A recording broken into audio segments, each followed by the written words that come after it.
ഇന്ന് നൈനുവിൻ്റെ നൈഹുവിൻ്റെ സ്കൂളിൽ children's day സെലിബ്രേഷനാണ് കേട്ടോ. അപ്പോൾ നൈനുവിൻ്റെ സ്കൂളിൽ കമ്മ്യൂണിറ്റി ലഞ്ചാണ്. നമ്മൾ എന്തെങ്കിലും പിള്ളേർക്കൊക്കെ ഉണ്ടാക്കി കൊണ്ടുപോയിട്ട് ഷെയർ ചെയ്ത് കൊടുക്കണം കേട്ടോ. ഇന്നാണെങ്കിൽ ഇവിടെ രാവിലെ കറണ്ടും ഉണ്ടായിരുന്നില്ല കേട്ടോ. പിന്നെ കുറച്ച് കഴിഞ്ഞപ്പോഴേക്കിനും വന്നു. പിന്നെ നൈനുവിന് ഇന്ന് കൊടുത്തു പറഞ്ഞത് ഞാൻ പ്ലം കേക്കാണ് കേട്ടോ. ഒരു 40 പേരുണ്ടെന്ന് എനിക്ക് തോന്നുന്നത്. 40 കഷ്ണങ്ങളാക്കി കട്ട് ചെയ്ത് വിട്ടിട്ടുണ്ട് കേട്ടോ. ഞാൻ ഇന്നലെ തന്നെ ഉണ്ടാക്കി വെച്ചതാണ് കേട്ടോ. എന്ത് കൊടുക്കുമെന്ന് കുറേ ആലോചിച്ചു. പിന്നെ ഞാൻ ഇത് ഉണ്ടാക്കാൻ വിചാരിച്ചു. നട്ട്സൊന്നും അങ്ങനെ ഉണ്ടായിരുന്നില്ല കേട്ടോ. സാധാ പ്ലം കേക്ക്, അതിൽ നട്ട്സൊന്നും ഇല്ലാത്ത പ്ലം കേക്ക് എന്ന് വേണമെങ്കിൽ പറയാം. ഇന്ന് പിന്നെ ബ്രേക്ക്ഫാസ്റ്റ് നമ്മുടെ ചപ്പാത്തിയും ഗ്രീൻ പീസ് കറിയാണ് കേട്ടോ. ഞാൻ തേങ്ങയൊക്കെ ചിരകിക്കൊണ്ടിരിക്കുമ്പോഴാണ് കറണ്ട് പോയത്. അതുകൊണ്ട് തേങ്ങ അരച്ചൊന്നും വെക്കാൻ പറ്റിയില്ല. സാധാ എന്തൊക്കെയോ മുളക് പൊടി ഇട്ടുണ്ടാക്കി വെച്ചു കേട്ടോ. അങ്ങനെ രാവിലത്തെ തിരക്ക് പിടിച്ച് ഇതൊക്കെ കഴിഞ്ഞ് നൈനുവിനെ സ്കൂളിൽ പറഞ്ഞു കേട്ടോ. അവൾക്ക് 7:15 ആകുമ്പോൾ ബസ് വരും. പിന്നെ നൈഹുവിനെയും കൊണ്ടാക്കി കേട്ടോ. നൈഹുവിന് ഇന്ന് യൂണിഫോം ഒന്നും അല്ല കേട്ടോ, സിവിൽ ഡ്രസ്സ് ഇടേണ്ടത്.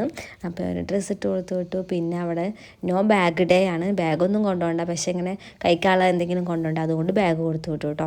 പിന്നെ നമ്മൾ വന്നതും ഞാനൊന്ന് കുളിച്ചു. എണ്ണയൊക്കെ ഒന്ന് വെച്ചിട്ട് തല നനച്ചിട്ട് കുറച്ച് ദിവസമായിട്ടോ.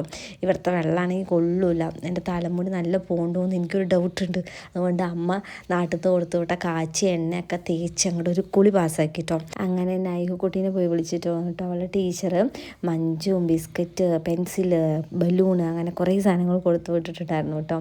അവൾക്ക് നല്ല ഇഷ്ടമായിട്ടോ. പിന്നെ നമ്മൾ ഇന്ന് ഉച്ചയൂണിന് വേണ്ടിയിട്ട് ബീട്രൂട്ട് തോരൻ വെച്ചിട്ട് ഞാൻ പോയിട്ടുണ്ടായിരുന്നു. ചോറും വെച്ചിട്ടുണ്ടായിരുന്നു. പിന്നെ വന്നിട്ട് ഞാൻ ക്യാരറ്റ് ഫ്രൈ വെച്ചു കേട്ടോ. ക്യാരറ്റ് റൗണ്ടായിട്ട് കട്ട് ചെയ്തിട്ട് എണ്ണയിലിട്ടിട്ട് ഒന്ന് വഴറ്റാം.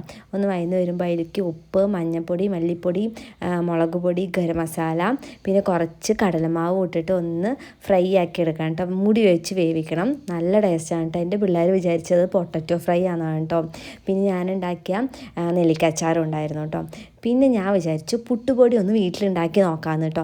അങ്ങനെ ഞാൻ കഴുകി ഉണക്കി വെച്ച പച്ചരി ഒന്ന് പൊടിച്ചിട്ട് പുട്ടുണ്ടാക്കി നോക്കി. നന്നായിട്ട് ആവിയൊക്കെ വന്നു കേട്ടോ.